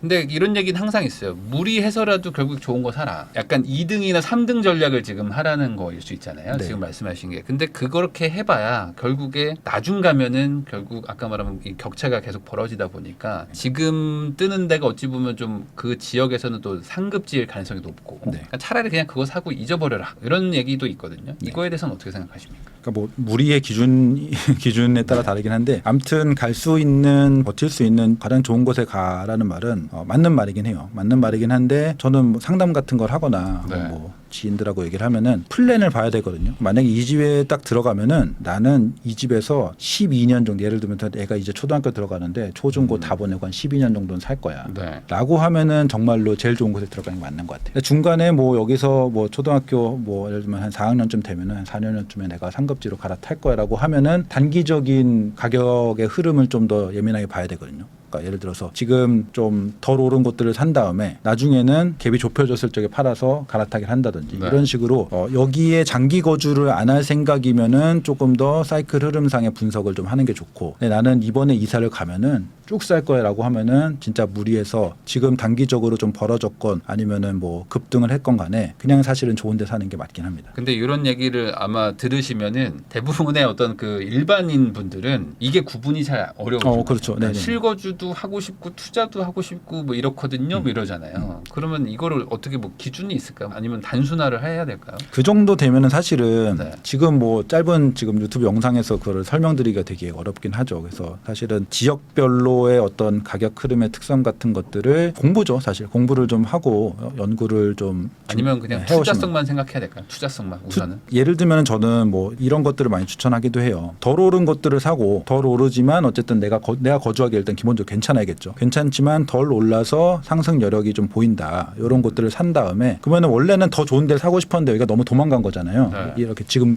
걱정하는 이런 사람들 같은 경우에는 거기는 너무 올라가서 이걸 하려면 정말로 내가 애들 학원도 못 보내고 막 이런 정도라고 하면은 그런 데는 일단 보내고 좀 덜 오른 것들을 사고 근데 여기를 살 수도 있었으니까 남은 돈이 있을 거예요. 네, 무리를 했다면 무리를 했다라고 하면 네, 남은 돈도 그거 중에 일부를 다른 투자를 잘 해서 저는 2주택을 하라고 하거든요. 이런 얘기를 하면은 약간 투기꾼 적폐 네. 약간 이런 느낌인데 그래도 저는 2주택을 하라는 주의예요. 4주택, 5주택 이런 것들은 오히려 말리는데 투자적으로 내가 주식이나 이런 데에 재능이 없는 것 같다. 혹은 나 그런 것들 신경 쓰고 싶지 않다라고 하면은 2주택 정도는 저는 자기의 자산을 늘리고 그다음에 상급지와 벌어지는 것들을 해칭하기 위해서 2주택 정도는 할 수 있다고 생각해요. 그래서 연끌을 해서 좋은 데 가는 것도 좋지만 이게 너무 도망갔다라고 하면은 할 수 있는 그나마 내가 내 라이프 우리 가족의 라이프로 봤을 적에 적당한 데를 산 다음에 그다음에 남은 돈으로 소액 투자 같은 거를 저는 지금 서울과 비서울고도 좀 양극화가 많이 됐기 때문에 비서울 쪽에 약간 소액 혹은 중소액 뭐 예를 들면 뭐 한 1억 5천, 2억 요 정도 사이로 투자할 것들이 저는 있을 것 같거든요. 그렇게 보고 있기 때문에 그런 것들을 같이 가져가요. 그러면 예를 들면서 이걸 사고 뭐 좀 몇 개월 후에 이걸 사서 뭐 일시적 2주택 전략을 한다든지 뭐 그런 걸로 조금 아니면은 재개발 뭐 입주권을 사면은 일시적 2주택이 훨씬 길고 3년이 아니고 이게 입주하고 나서 할 수 있으니까 그런 식으로 조금 복합적인 자산 전략을 좀 짜서 지금 걱정하는 거는 그거잖아요. 영끌에서 얘를 샀는데 얘를 살 거를 좀 낮춰서 샀는데 몇 년 후에 보니까 벌어져서 더 못 사게 됐다. 그러니까 그거를 막는 전략으로 소액으로 다른 투자를 해서 그렇게 해칭을 할 수 있지 않을까. 네. 제가 이제 질문이 약간 좀 괴팍한 질문이었던 거죠. 어떻게 보면 이게 짧게 할 수 있는 얘기는 아니긴 하지만 결국에 비싼 거를 사는 거는 어쨌든 상대적으로 싼 거 사는 거 대비 그 투자성은 앞으로 안 좋을 수 있으니까 네. 적절한 걸 사라는 말씀이신데 남은 돈을 가지고 따라잡아라. 근데 이게 어렵잖아요. 사실 일반적으로 이렇게 회사 생활하고 하시면서 뭐 이런 거 투자도 알아보기 쉽지 않으니까 그냥 아주 그냥 단순하게 얘기하면은 그냥 좋은 거 사서 그냥 견디실 수 있으면 사고 아니면 그냥 이렇게 좀 쪼개가지고 좀 수익률을 좀 고려해라. 뭐 그렇게 합니다. 예. 근데 이제 보통 비싼 걸 사고 싶잖아요, 사람들이. 그쵸. 아무래도 네. 예. 조금이라도 더 좋은 거. 그러면은 이제 동네도 좋아지고 뭔가 좀 기분도 좋아지고. 근데 그렇게 샀다가 빠지면 못 버티는 거죠. 그러니까 그걸 감안하셔야 돼요. 각오를 하시면 되는데 지금 그러니까 저는 딱 지금 7월 말 7월 24일인데 지금은 그래도 웬만하면은 좋은 거 사시라고 하는데 앞서 말씀드렸듯이 지금보다 만약에 더 올라요. 그러면 어떻게 상급지들이 될 것이냐. 더 올라요. 그러면은 이때 사면 안 된다. 장기적으로 보면 사면 안 된다는 건 아닌데 일시적으로 떨어지더라도 각오를 하고 사야 된다는 거예요. 예를 들어 내가 20억짜리를 내가 정고점을 갱신하면서 네. 20억짜리 샀어요. 어떤 곳. 그러면은 이게 중간에 한 19억으로 떨어질 수도 있다. 이걸 감안하고 사는 거예요. 그럼에도 나는 장기적인 전략을 봤기 때문에 괜찮다. 뭐 좋은 집에 좋은 위치에 살고 언젠가는 오를 건 사실 언젠가는이라고 말할 정도로 긴 것도 아니에요. 뭐 1년 후면 다시 오를 거 난 믿으니까 잠깐 조정돼도 괜찮다라는 마음으로 사야지 이거 계속 오를 거야라는 생각으로 샀다가 조정받으면은 생각보다 심리적 타격이 굉장히 크거든요. 그렇죠. 네, 그때 저기 좀 싼 데 살 걸. 뭐 이렇게 해서 특히 네. 주변에서 누가 무조건 말리거든요. 그쵸. 근데 말리는 걸 뚫고 샀는데 사면은, 3, 4개월 뒤에 그 내 거보다 낮은 가격대가 막 찍히기 시작하면은 그쵸. 그때 그 비난 그죠. 받는 거봐. 거. 이런 거. 왜 내 굳이 맛으로, 네. 그걸로 차라리 차를 사지 막 이런 얘기들 들리기 시작하면은 근데 그때 이제 네. 애초에 살 적에 지금 고점일 수도 있다라는 걸 알아. 하지만 나는 우리 가족들한테 가장 최상의 보금자리를 마련해주고 조정이 와도 괜찮아라는 애초에 살 적에 그런 마음을 갖고 산다라고 하면은 그럴 수 있죠. 그러니까 반대로 그러니까 실거주냐 투자냐 확실하게 정하는 것부터 하긴 해야 될 것 같아요. 실거주라고 하면은 네. 실거주고 장기적으로 간다라고 하면은 제일 좋은데 가서 가족들과 편안하게 사는 게 좋죠. 그래서 이제 그거부터 정하고 나서 생각을 하시면 좋을 것 같다. 그래서 요즘에 그런 얘기도 있어요. 그러니까 요즘 달리고 있는 이미 상승한 데들이 뭐 대단지 신축 뭐 이런 것들이 많다 보니까 오히려 지금 약간 준신축이라고 해야 될까? 뭐 10에서 20년 사이 이쪽으로 가는 것도 나쁘지 않다. 이런 얘기들도 있는데 그거에 대해서는 어떻게 생각하십니까? 약간 연식으로 좀 보는 거죠. 일단은 가격은 따라오겠죠. 따라온다라기보다는 어쨌든 완전히 따라붙지 못해도 같이 상승세를 타긴 타겠는데 저는 추천은 하진 않아요. 만약에 이거를 장기적으로 어쨌든 거주해서 가져갔을 적에 용적률이나 뭐 지분 이런 게 보이잖아요. 네. 그런 것들을 봤을 적에 여기는 지금은 완전 구축도 아니고 신축도 아니고 애매한 곳이지만 예를 들어 내가 10년을 살아 그러면은 25년 차가 돼서 뭐 재건축 얘기도 나오고 뭐 추진위도 생길 수 있고 뭐 그런 정도의 연식이고 지분이고 용적률이다라고 하면은 저는 가셔서 사시다 보면은 재건축 호재가 좀 나오면서 그 가격 상승도 얻을 수 있고 괜찮다라고 봐요. 근데 이미 막 용적률이 300%도 아니고 310% 20% 이런 것들도 있잖아요. 298% 이런 것들은 구축이 지금 예를 들어서 한 17년 차에 샀어요. 17년 차라고 해도 2000년대 중반 시기잖아요. 꽤 멀쩡한 곳. 그런 것들을 사서 들어갔는데 내가 여기 10년 살면은 27년 차가 되잖아요. 그러면은 재건축 안 되는 썩은 아파트, 약간 이도저도 안 되는 아주 구축 이렇게 되는 순간에 사실은 평가가 안 좋아질 수밖에 없거든요. 그래서 지금의 구축을 사실 적에는 지금의 어떤 시장에서의 평가보다 내가 여기 몇 년 살지 생각해보고 팔 때의 시장에서의 평가가 어떨지. 만약에 재건축이 될 만한 걸 사면은 팔 때 여기는 재건축 대상 아파트에 포지셔닝이 되니까 괜찮은 거고, 근데 그렇지 않은 것들은 팔 적에 그냥 구축이 되니까 좀 안 좋을 수 있으니까 그런 것들을 반드시 염두에 두셔야 돼요. 같은 동네에서 연식이 조금 오래된 걸로 해서 이제 선택하는 게 아니라 차라리 신축인데 다른 동네 걸 사라. 덜 오른 동네. 아예 그러든지 신축인데 다른 동네 걸 사든지 구축을 좀 낮은 가격에 사고 싶으면은 재건축이 될 만한 곳을 사라. 재건축 사업성이 안 나오는 곳은 안 돼. 재건축이 될 만한 곳은 구축이어도 살 수 있다. 그래서 오히려 이제 애매한 걸 사는 게 제일 안 좋을 수 있다. 애매한 걸 사는 게 제일 안 좋고. 그럼 차라리 아예 그냥 재건축 재개발로 아예 가버리는 건 어떻습니까? 아예 가버리는 것도 저는 괜찮다라고 보는데 이건 개인적인 성향인데 재건축 재개발은 순수하게 투자로 봐야 되는 것 같고요. 그래서 너무 상급지로 보는 것도 돈이 너무 많이 들어가고 너무 큰 돈을 길게 묶어둬야 되기 때문에 오히려 전 상급지 재건축은 또 애매하다고 보고 재건축 재개발은 오히려 조금 적은 돈으로 들어가는 순수 투자로 들어가는 것 아니면은 말은 재건축 재개발 투자지만 뭐 예를 들면은 이미 착공을 했어요. 혹은 곧 착공할 예정이에요. 네. 그래서 추후 실거주를 위한 저는 이거는 좋다라고 생각하거든요. 네. 그래서 여기가 만약에 신축이었으면은 얼만데 입주권이기 때문에 좀 총 매매가를 좀 싸게 살 수 있다. 그러니까 분양권 사듯이 조금 낮은 가격에 미래의 신축을 산다라는 개념으로 하는 게 제일 좋다라고 생각을 하고요. 근데 재건축에 저는 이거는 사람마다 다를 수 있어요. 몸테크를 해서 20년 정도 버티면은 신축이 되겠지. 이런 거는 저는 조금 비추합니다. 왜냐면은 20년은 좀 과장이긴 한데 10년 후 비추하는 거는 거의 대부분 생각보다 더 오래 걸려요. 보통은 추진위 같은 데서 언제 뭐 관리 처분인가가 나고 언제 착공하겠다라고 굉장히 멋지게 이상적인 플랜을 쫙 세우거든요. 그러면은 뭐 저희 어머니도 지금 재건축 쪽 아파트에 사시는데 연세 많으신 분들은 와, 이게 금방 되는구나 이렇게 믿으시기도 해요. 그런데 현실은 그렇게 되는 경우도 없지 않아요. 엄청나게 빠른 곳들이 존재하거든요, 분명히. 그런데 확률적으로 80% 이상은 그거보다 늦어지고 일부는 무한으로 늦어지기도 하기 때문에 그러면은 약간 그런 몸테크로 굉장히 안 좋은 아파트에 원래 10년 살 줄 알았는데 뭐 20년 살고 뭐 이렇게 되면은 이게 내 삶에 있어서 나름 좋은 삶을 살려고 투자하는 건데 그래서 약간 몸테크는 조금 비추하는 편이고 그거보다는 앞서 말씀드린 입주권 관리처분인가 난 입주권을 신축보다 조금 저렴하게 사서 네. 5년 후에는 신축에 입주할 수 있는 것. 그동안은 뭐 전세 2번 정도 살고 네. 이런 투자는 재개발 재건축 추천합니다. 그러니까 일종의 약간 뭐 사전 청약 느낌 정도로 약간. 그렇죠. 근데 사전 청약인데 취소되지 않은.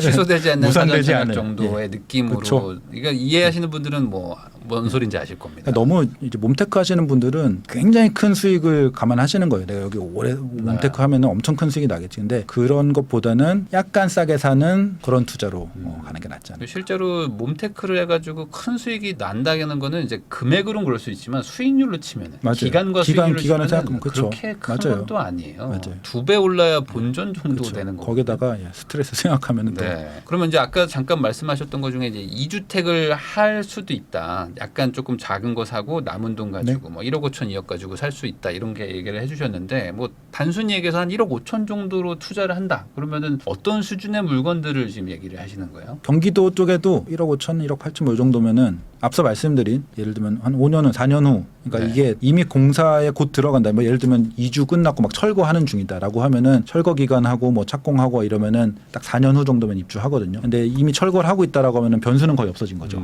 그런 곳들 변수가 상당히 사라진 곳들을 미리 사서 들어가는 곳들은 경기도 중에 조금 외곽지 정도 가면은 한 2억 정도에도 여전히 좀 있어요. 그런 네. 곳들. 아니면은 조금 앞에 그러니까 이주를 시작하고 있는 곳들. 그런 곳들의 재개발 투자 이런 네. 거 지금 말씀드리는 게 약간 이해가 안 가신다라고 하면은 요건 조금만 찾아보면은 사실은 입주권 정도는 내용이 나올 수 있어요. 아니면 뭐 강의를 들으실 수도 있고 해서 그런 투자도 괜찮고 요새 또 생각하는 거는 이거는 장기적으로 보라는 건 아닌데 일개지구 선도지구 같은 거 되게 이슈가 많잖아요. 그런데 분당 같은 경우는 가격 반영도 많이 됐고 굉장히 핫한데 비분당권 중에는 가격도 되게 안 올랐는데 오히려 분당보다 선도지구 경쟁은 치열하지 않아요. 물론 네. 다 하긴 하지만 그래서 점수하고 뭐 이렇게 추진 분위기 같은 걸 보면은 약간 보이는 것들이 여기는 반드시 선정되겠는데 이렇게 보이는 곳들이 있거든요. 그러면은 이 점수 같은 것들은 사실 인터넷 찾아보면은 뭐 예를 들면 선도지구 점수 이런 거 검색해 보면은 막 쫙 정리해주는 블로그들도 네. 딱 있고요. 뭐 상동, 평촌 뭐 다 있으니까 굉장히 유력한 곳들을 미리 들어갈 수도 있고 아니면은 저는 그런 것도요. 아예 분당이 아닌 곳들은 선도지구에 지정이 되더라도 가격이 바로바로 안 오를 수 있거든요. 그런 것들이 딱 지정되면은 지정됐거든 하면은 지금은 약간 분위기가 비상급지 재건축은 건드리지 마. 약간 이런 분위기가 좀 있잖아요. 어차피 안 돼 이런. 그런데 지금의 분위기가 쭉 이어지는 건 아니에요. 뭐든지 다 똑같아요. 항상 지금 안 좋다고 생각하면은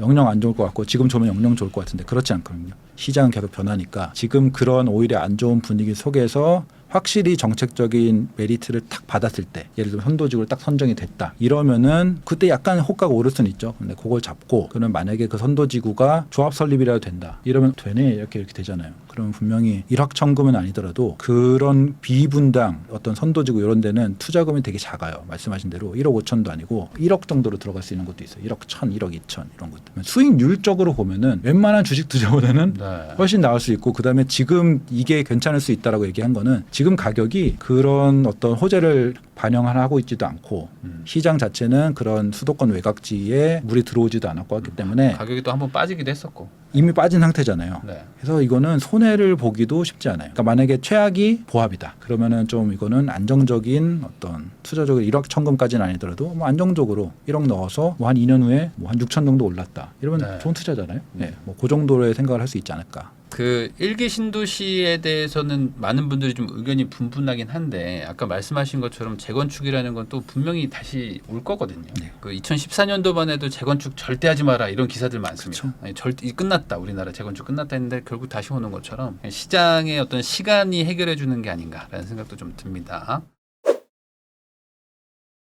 네, 그럼 마지막으로 대표님한테 요거 한번 좀 여쭤보겠습니다. 지금 부동산 살려고 하는 사람들 되게 많고 특히 이제 지금 거래량이 막 폭발한다 뭐 이런 얘기들이 막 계속 나오다 보니까 조급한 분들도 많을 텐데 지금 이 시점에서 집을 살까 말까 고민하는 분들한테 가장 중요한 포인트 뭐 이거는 제일 좀 챙겨야 된다 이런 게 있다면 뭐라고 생각하세요? 그러니까 앞서 말씀드린 대로 일단은 이거를 내가 몇 년을 살 건가, 그러니까 진짜 실거주로 장기적으로 할 건가 이런 것들을 그런 진짜 실거주 차원에서의 우리 가족의 라이프 그런 사이클 이런 것들을 반드시 고민을 하시고 이게 엄청 장기적으로 가는 거다라고 하면은 뭐 지금도 과감하게 좀 좋은 데를 선정을 하시는 게 좋을 거고 그런 거를 감안하시고 만약에 어쨌든 중간중간에 갈아타기를 하면서 업사이드를 할 거다라고 하면은 단기적인 사이클 공부를 좀 하시면 좋을 것 같고 그런 생각을 하실 적에 반드시 염두에 두실 거는 사람들이 앞서도 한번 말씀드렸지만 지금의 시장을 가지고 영원할 것 같이 생각을 해요. 예를 들어서 집값이 떨어졌을 적에는 잠깐 조정이 예를 들면 작년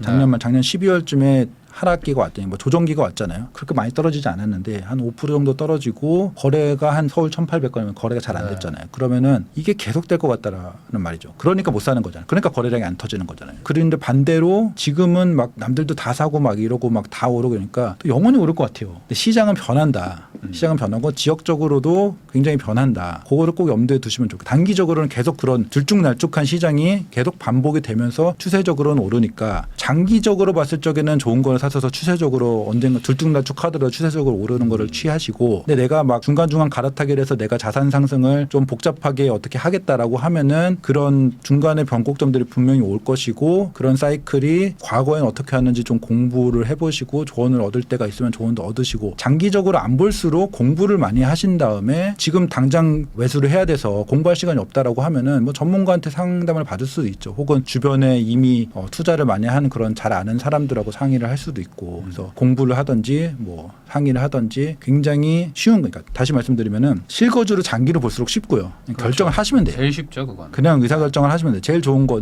우리 가족들이 제일 편안하게 살 수 있는 곳을 그냥 사시면 되는 거고 근데 조금 내가 돈이 그렇게 많지는 않으니까 조금 갈아타기 뭐 일시적 2주택 갈아타기 이런 것들을 잘 해서 나의 자산을 부동산으로 차곡차곡 더 끌어올리고 싶다라고 하면은 공부, 조언 이런 것들을 적극적으로 받아서 고민을 짧고 굵게 하셔서 매매를 하셔라. 사실 집이라는 게 결국에 뭐가 오르고 뭐 나중에 오르고 이런 순서는 있지만 길게 보면 그쵸. 결국에 다 같이 올라가는 게 뭐 지금까지 어떤 추세였기 때문에 이제 장기적으로 보시면 되게 쉬운데 결국에 이제 항상 다음에 뭐가 올라요 이걸 맞추려고 하시다 보니까 그러면서 이제 어려워지는 것 같긴 합니다. 그러니까 이제 본인이 어떻게 집을 대하는지 결정하시고 그 다음에 그거에 맞춰가지고 그리고 한 가지 더 말씀드리면 편견을 벗어나셔도 돼요. 뭐 예를 들면은 무조건 인설해야 된다라는 그런 편견도 되게 많잖아요. 뭐 경기도 중에 경기 남부 같은 경우는 서울 못지않게 포텐셜이 좋거든요. 그러니까 그런 식으로 자기의 생각에 벽을 치지 마시면 좋을 것 같아요. 재건축 재개발 절대 안 돼. 이런 것도 아니고 경기도는 뭐 절대 서울이 무조건 좋아 이런 것도 아니고 개별적으로 판단해야 돼요. 제가 둔촌주공이 헬리오보다 비싸질 것 같다라고 얘기했더니 강동구가 무슨 약간 이런 거거든요. 근데 강동구 송파구가 중요한 게 아니라고. 그 입지 자체가 중요해요. 편견을 가지시면 안 돼요. 그러니까 딱 뭔가 벽을 치지 마시고 되게 열린 사고를 좀 하시는 게